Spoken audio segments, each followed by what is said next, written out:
салом дӯстон, шаби гузашта мо шумо шоҳиди чандин рақобатҳои ҷолиб ва диданӣ аз чемпионатҳои топи аврупоӣ шудем. Ин рақобатҳоро ба хотир меорем. Аввал таваҷҷӯҳ мекунем ба бозиҳои наҳангҳои футболии Аврупо ва оҳиста-оҳиста бозии дастҳои дигарро ҳам таҳлил мекунем. Шумо лайки қиматбоҳои худро гузоред, мо бошем дарҳол идома медиҳем. Дӯстон, имрӯз мунтахаби Тоҷикистон охирин рақобати худро дар ҷоми Осиё дар даври гурӯҳӣ мегузаронад ва аз ин рақобат ояндаи мунтахаб маълум мегардад. Ғалаба кунад роҳи худро дар ин турнир идома медиҳад. Агар мағлуб шавад, то ба ватанамон бармегарданд. Аммо мо мухлисон танҳо ғалабаро интизорем. Тамошои рақобатро бо Якикс бозам ҷолибтар гардонед. Дар он ҷо регистратсияи осон, пур кардани маблағ аз тамоми гӯшаву канори дунё, вале аз ҳам муҳим, бонус то ҳаҷми $100 дар аввалин пардохт бо промокоди AMG 0777 ссилкаи бозӣ дар комментарияи ин видео. Дар Англия вақтҳои охир ду даста аз дигарон дида бештар имтиёз мегиранд. Инҳо Ливерпул ва Борн мебошанд, ки дар 10 даври охир 22 холӣ гирифтанд. Бозии онҳоро бисёриҳо интизор буданд. Рақобати байни худӣ нишон дод, ки сатҳи Ливерпул куллан дигар аст. Онҳо Борнмутро аз пеши худ пуф карданд. Жота ва Нюнес ҳарду дубл карданд. Бесалоҳ ҳам мешудааст. Дар набудани бозигари мисрӣ Жота дурахши хуб дорад. Воқеан Салоҳ ба Ливерпул бармегардад. Хотиратон бошад, ӯ дар бозии дуюми Миср дар ҷои миллатҳои Африқа ҷароҳат бардошта буд ва маълум гардид, ки танҳо дар бозии дуюми плей-офф метавонад ба саф баргардад. Аммо сарвони мисриё ба хулосе омад, ки дар дастааш Ливерпул тавобат гирад. Агар Миср ба финал барояд, ӯ оҷилан ба даста мепайвандад. Гиганти футболи Олмон дастаи Бавария шаби гузашта ноком шуд. Рекордмайстер бар зидди дастаи 12-уми Бундеслига бозӣ карда бо ҳисоби 1-0 шикаст хӯрд. Аз ҳама зиёд аз ин бохти Бавария Хаби Алонсо хурсанд шуд. Фарқияти 7 имтиёзаи дастаи ӯ Байер бо Бавария нигоҳ дошта шуд. Агар имсол Бавария қаҳрамон нашавад, пас Кейнро ҳамакаса пеши серкушоии хуб мебарем. Аниқ айби ӯ мешавад. Акнун ба Испания меравем. Он ҷо Реал Мадрид ва Барселона гӯё маслиҳат карда бошанд, ки мухлисони худро хеле ғам медиҳанд. Рақиби Реал Мадрид дастаи 20-уми ҷадвали Ла Лига Алмерия буд. Ҳама интизори он буданд, ки Реал Мадрид бе мушкилӣ ин тимро шикаст медиҳад. Бо назардошти он, ки дар бозии гузаштаи худ Реал аз Атлетико дар ҷоми Испания шикаст хӯрд, интизор мерафт, ки мадридиё дар майдони худ бо қаҳру ғазаб Алмерияро тормор мекунанд. Вале ҳақиқат куллан дигар шуд. Дастаи шаҳри Мадрид дар сонияи 38-ум гол сар дод. То охири нимаи аввал ҳисоб аллакай 2-0 ба суди Алмерия буд. Анчелоти дарҳол иштибоҳи худро фаҳмида дар оғози қисми дум се тағйирот намуд. Баъди ин рафти бозӣ куллан дигар шуд. Довар қарорҳоеро баровард, ки бисёре аз мухлисони Алмерия ва рақибони Реал аз онҳо розӣ нестанд. Реал дар нимаи дуввум камбек кард.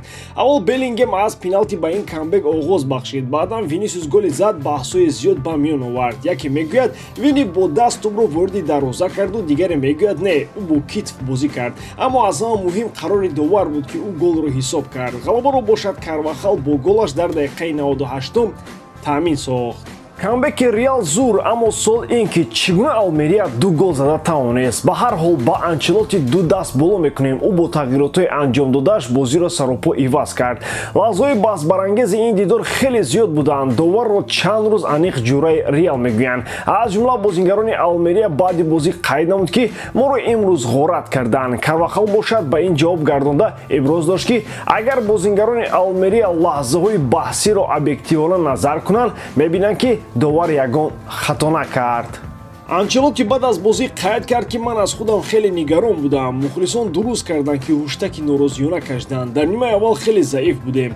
Барселона бархилофи Реал дар сафар бозӣ дошт. Бетис рақиби арзанда барои дилхуд даста аст. Ҳарчанд Барса дар нимаи якум танҳо 1 гол ҳам зада бошад, Катониё яке аз таймҳо ва шояд як қисми беҳтарини мавсимро аз нигоҳи сифати бозӣ гузаронинданд. Дар нимаи дуввум мо шоҳиди чанд ҳолат шудем. Якум бозии хуби ҳамлагарон ва дуюм бозии баъди дифоъгарон. Аммо хушбахтона барои Барса ин дидор ба рӯзи хуби Ферран Торрес рост омад. Ӯ хетрик карда як паси голиам дод. Агар ҳар рӯз Торрес чунин бозӣ кунад, пас ӯ ба худ ҳамто намедошт, вале Ферран имрӯз ба худу пагоҳ бехуд аст. Тағйироти Хави ҳам кор дод. Феликс дар ҳоли гол зад, ки ҳисоб баробар буд ва голаш кӯмаки хуб расон. 3-1 ба Ферран унвони беҳтарин бозигарро надоданд. Онро Иско, муаллифи дубл, аз Бетис гирифт.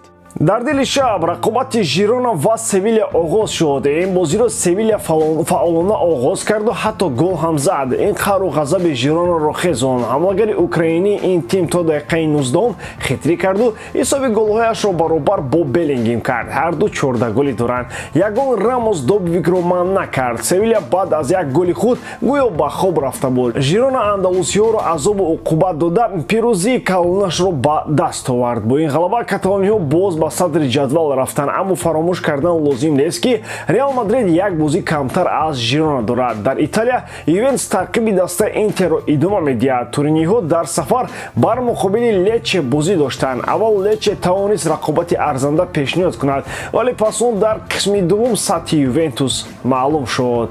Влахович 2 гол ба ҳадаф расон. Агар ӯ то охир як голи дигар мезад, боз шоиди як хетрики дигар мешудем. Ин ҳафта хетрикҳо арзон буданд. Бремер ҳисобро 3-0 кард ва Ювентус пирӯзии навбатиашро ба даст овард. Бо ин ғалаба Юве ба садри ҷадвали серия А баромада як хол бештар аз Интер дорад. Интер айни замон барои суперҷом мубориза бурда дар ин дар бозиашро баргузор накард. Акнун мегузарем ба бозиҳои дигар. Дар Англия ғайри Ливерпул ва Борнмут як бозии дигар ин рақобати Шеффилд Юнайтед ва Вест Хэм буд. Бозии ҷолиби пуршиддат буд. Ҳардуи даста 2 голи задан ва бозиро мусовӣ анҷом доданд. Дар Бундеслига рақобати дастои Боруссия Мюнхен-Гладбах ва Аусбург бо ғалабаи Аусбург бо ҳисоби 2-1 ба анҷом расид. Гладбахиҳо аввалин шуда гол заданд, аммо дар нимаи дуввум Аусбургиҳо 2 гол зада пирӯз шуданд. Дар Испания яке аз бозиҳои сергол дидори Осасуна ва Хетафе буд. Осасуна бо ҳисоби 3-2 дастболо шуд. Голи ғалабаовар дар дақиқаи 80 бозӣ аз ҷониби Аресо зада шуд. ба ҳамин тамом бори дорам ки эҷодкории ман ба шумо писанд меояд. Лайк, комментария ва дар канал обуна шуданро аз ёд набароред. Бо шумо мисли ҳар вақта Муҳаммад Гайров. Хай бародарон, дар паноҳи Аллоҳ.